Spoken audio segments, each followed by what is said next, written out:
So hi guys, welcome back to the channel long story short. आज मैं आपको the ground season 1 के episode 4 को एक्सप्लेन करूंगा। और जैसे कि आपको पता है कि हर एक एपिसोड बहुत इंपॉर्टेंट होता है, इसलिए ये एपिसोड को ध्यान से सुनना और वीडियो को बिल्कुल भी स्किप मत करना और चैनल को भी सब्सक्राइब कर देना। तो चलिए अब वीडियो को स्टार्ट करते हैं।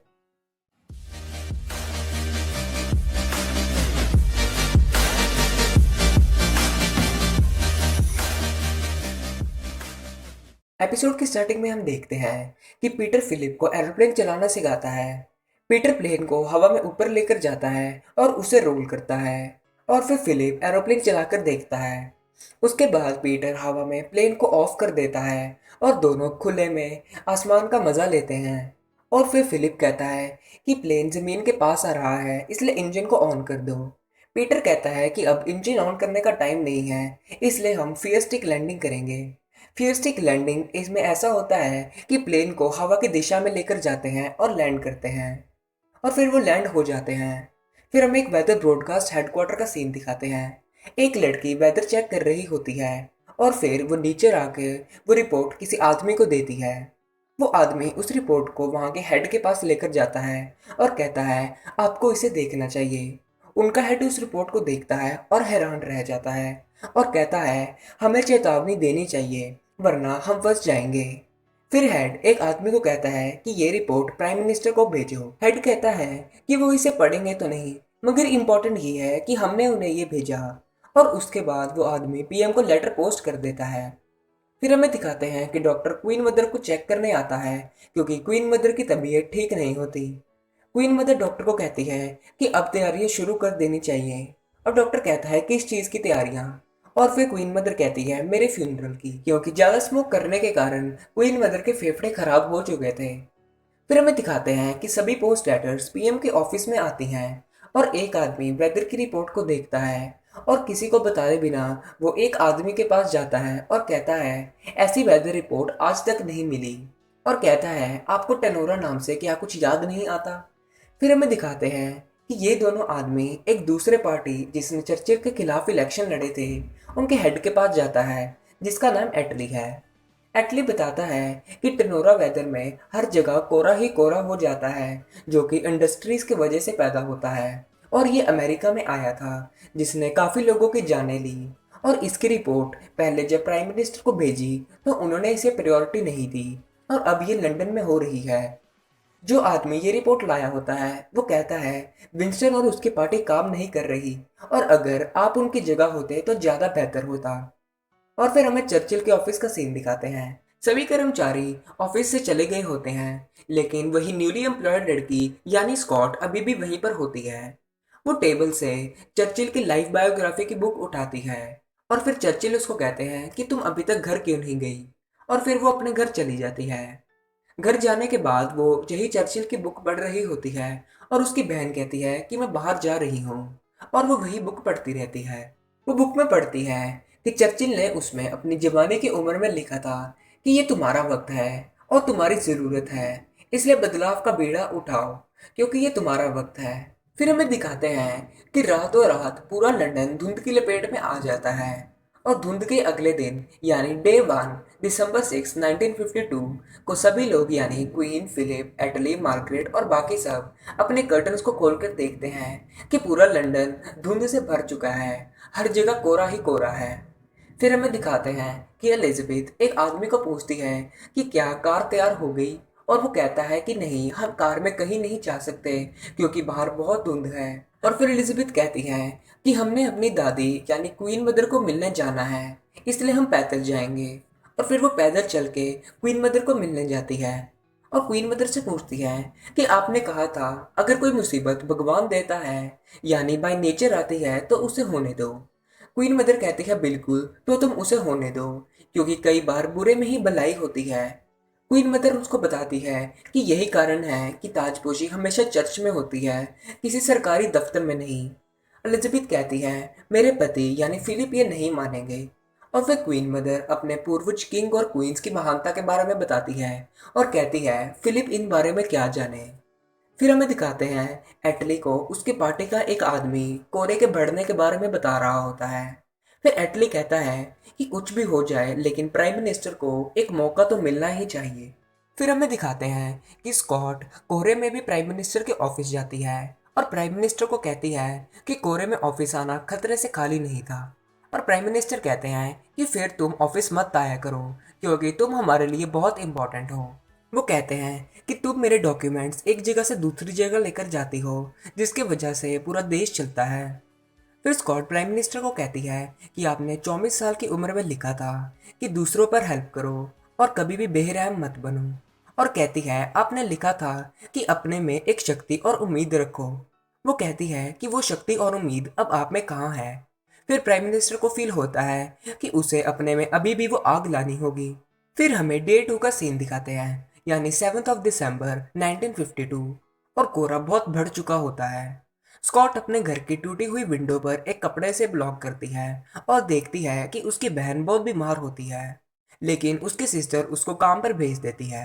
फिर हमें दिखाते हैं कि प्राइम मिनिस्टर एलिजाबेथ से मिलने आए होते हैं। प्राइम मिनिस्टर एलिजाबेथ को कहते हैं कि आज हम इजिप्ट के बारे में बात करेंगे और वहां पर विद्रोह बहुत बढ़ चुका है जिसकी वजह से हमारे सोल्जर्स मर रहे हैं। फिर एलिजाबेथ कहती है आपके पास क्या मौसम के बारे में कोई जानकारी नहीं है। प्राइम मिनिस्टर कहते हैं कि ये तो बस कोहरा है और कभी ना कभी तो हट जाएगा। एलिजाबेथ कहती है मैं किसी साइंटिफिक आंसर की उम्मीद कर रही थी। चर्चिल सरकास्टिक वे में कहते हैं कि इसकी बायोमेट्रिक रिपोर्ट आइसोबार्स कल सब आपके पास होगी। चर्चिल कहते हैं हमें बिजली और कोयले की जरूरत है घरों को गर्म रखने के लिए। वो कहते हैं कि ये मौसम है और गुजर जाएगा। एलिजाबेथ कहती है कि मुझे उम्मीद है कि ये जल्दी से गुजर जाए क्योंकि मेरे हस्बैंड बहुत बोर हो चुके हैं। फिर चर्चिल पूछता है क्यों, वो बोर क्यों है। और फिर एलिजाबेथ बताती है कि वो फ्लाइंग सीख रहे हैं और आजकल वो प्रैक्टिस पर नहीं जा पाते। चर्चिल कहता है कि उन्हें फ्लाइंग सीखने की क्या ज़रूरत है, उनके पास क्वालिफाइड पायलट्स हैं तो हैं। फिर एलिजाबेथ कहती है कि वो उनका सपना था। चर्चिल कहते हैं कि गवर्नमेंट की सलाह क्यों नहीं ली। एलिजाबेथ कहती है क्योंकि ये निजी मामला था। और फिर चर्चिल कहते हैं कि आप और रॉयल हाइनेस यानी फिलिप कुछ करें, वो प्राइवेट मैटर नहीं है। और कहते हैं कि क्वीन के हस्बैंड को हम खतरे में नहीं डाल सकते। पर एलिजाबेथ कहती है कि आपने उनका घर और नाम छीन लिया, इसलिए हमने अपनी आज़ादी की लकीरें खींच ली। और फिर चर्चिल कहते हैं कि ये सब कैबिनेट का मामला है, आपका नहीं। और फिर वो चले जाते हैं और जाते जाते वो अपने आप को कहते हैं कि मेरी बात क्यों नहीं समझते और कहते हैं कि मौसम की इनको रिपोर्ट चाहिए। फिर हमें डे 3 यानी दिसंबर 8 1952 का सीन दिखाते हैं। कोहरा बहुत ज़्यादा बढ़ चुका होता है और बहुत ज़्यादा जहरीला भी हो गया होता है। स्कॉट की बहन की तबीयत बहुत खराब हो जाती है और स्कॉट उसे हॉस्पिटल लेकर जाती है और डॉक्टर उसको ऑक्सीजन सिलेंडर देते हैं। फिर हमें एक मीटिंग का सीन दिखाते हैं। एक आदमी जिसका नाम बॉबर्टी है वो कहता है कि समस्या खराब हो रही है और प्राइम मिनिस्टर के पास कहने को कुछ भी नहीं है। चर्चिल कहता है कि ये मौसम है और मौसम आता है और चले जाता है। फिर बॉबर्टी कहता है कि हॉस्पिटल में मरीज भर रहे हैं और कई जगह सरकारें टूट चुकी हैं। फिर चर्चिल गुस्सा हो जाते हैं और कहते हैं कभी कभी तेज धूप निकलती है तो हम उसे सूखा कह देते हैं, कभी कभी ज्यादा बारिश होती है तो उसे बाढ़, और इन सब का दोष हम पर आता है। चर्चिल कहता है कि ये भगवान की देन है, इसमें हमारा क्या दोष।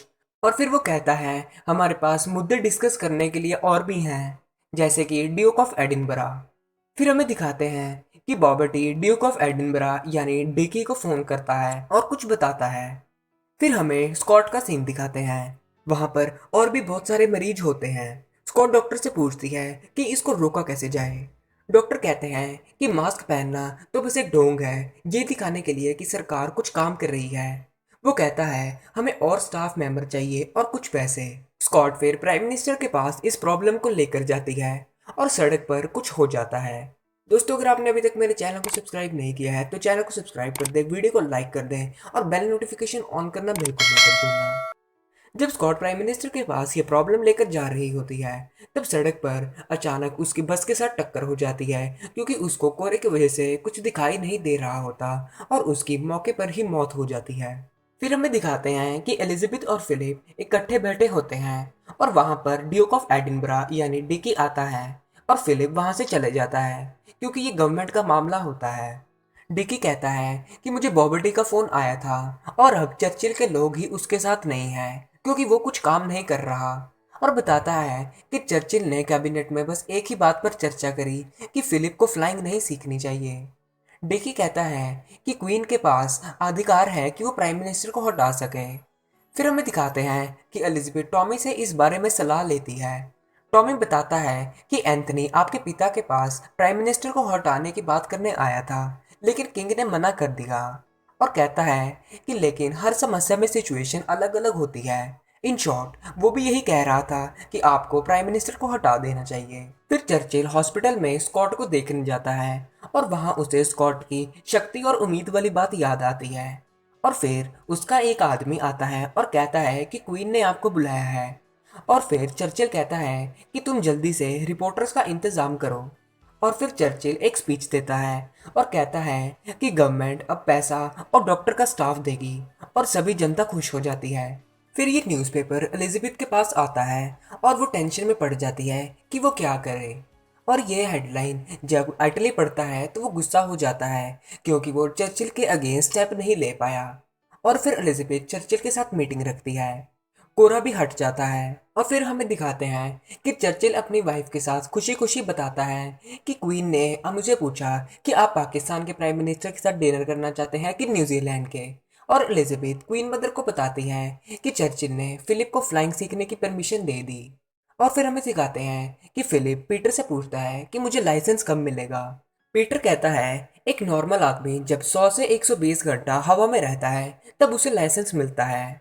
और फिलिप कहता है कि मैं इसे 3 महीने में पूरा कर लूंगा। और पीटर कहता है कि अक्सर ऐसा नहीं होता। और फिलिप कहता है कि यकीन करो मैं ये कर लूंगा। और फिर वो दोनों प्लेन में एडिनबर्ग जाते हैं। दोस्तों इस वीडियो के लास्ट में हमको इस ग्रेट स्मोक के बारे में कुछ जानकारी दी थी और वो मैं आपको प्रोवाइड कर रहा हूँ। ये स्मोक 5 दिसंबर से लेके 9 दिसंबर 1952 तक चला। इसमें 3,500 से लेके 4,000 तक के लोगों की मौत हुई। और उसके बाद 1956 में क्लीन एयर एक्ट प्रोवाइड किया गया ताकि 1952 में जो प्रॉब्लम आई वो दोबारा ना आए। तो दोस्तों मिलते हैं अगली वीडियो में। आज के लिए बस इतना ही। और अगर आपने मेरे चैनल को सब्सक्राइब नहीं किया है तो चैनल को सब्सक्राइब कर दें, वीडियो को लाइक कर दें। Thank you.